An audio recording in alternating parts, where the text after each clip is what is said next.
Should we put a name to these little babies? Let's name these muscles. How are we going to name them? Or actually, we already have the names. We're not going to name them. How can we, using the name of the muscle, we can figure the location, the action, the origin, the insertion. Did I say the location? I think so. So, what I'm trying to say is that every muscle name is giving you a clue, is shouting you out like, here I am, this is what I do. Okay? So, for example, some muscles are going to tell you right away where they are located, what region of the body are located. Examples, brachialis. You're not gonna look for a brachialis muscle in your abdomen. It's on the brachial region. Femoris is on your femoral region, in your thigh, anterior posteriorly. The shape, usually muscles that are triangular, they're called deltoid. So that is telling you about the shape of the muscle, deltoid muscle of your shoulder. Muscles that are cylindrical like this, they're called teres, Teres, teres. The size, there are some muscles that are called, for example, the gluteus maximus, minimus, and we have the medius as well. So it's telling you the relative size. It's telling you the maximus is bigger than the minimus, but the the medius is between the maximus and the minimus. We have longus and brevis. Longus is a longer muscle than the brevis, which is chiquito. What else? The number of origins.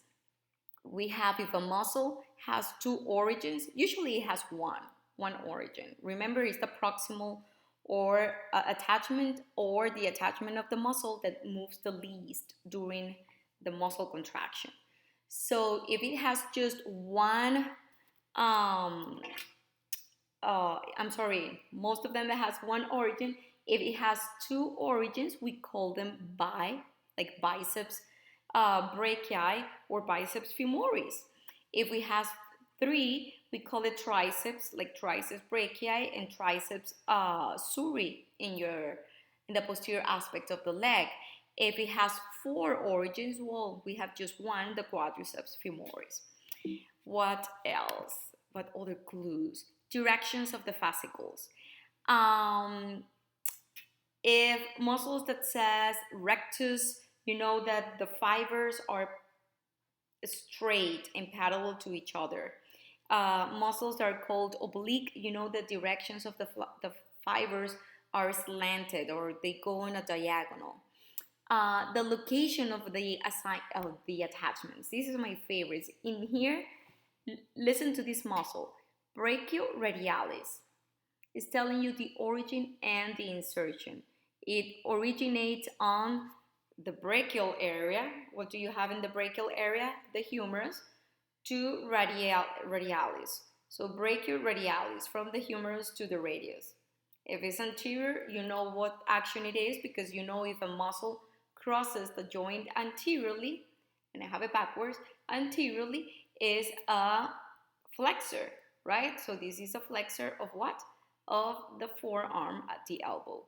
See, we know already the origin, the insertion, and the action just for telling you by reading the name of the muscle.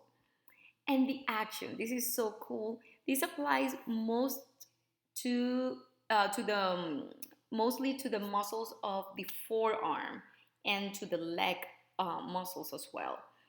So they're going to tell you actually if it's a flexor, an extensor, an adductor, or an abductor. So you don't have to figure the action, but of course you have to finish saying the action. Remember, if you just say flexion, is wrong. You have to say what is the bone or the part of the body that is flexing. Examples of this: flexor digitorum. Flexor digitorum. So it's a flexor And I'm gonna tell you later on that the flexor, we're gonna put it anteriorly. Well, I just told you that in the previous video. And digitorum attaches to the digits. So what is the action of this muscle? To flex the digits. That's it. As easy as that. So for example, if I tell you, what is can you figure, can you point in your forearm to the extensor digital extensor hallucis extensor pollicis longus or brevis. So what can you figure with that number? Extensor pollicis longus. Okay, extensor is crossing the joint anteriorly or posteriorly? Posteriorly, because it's extensor, right? Pollicis, where is attaching to? The pollex. So probably I'm gonna find it around here in the posterior and lateral aspect, right towards the pollex of your forearm, crossing the wrist. Extensor pollicis longus. Well, I'm sure I have a brevis. Okay, so what is the function of this or the action of this muscle? To extend the pollex. Voila.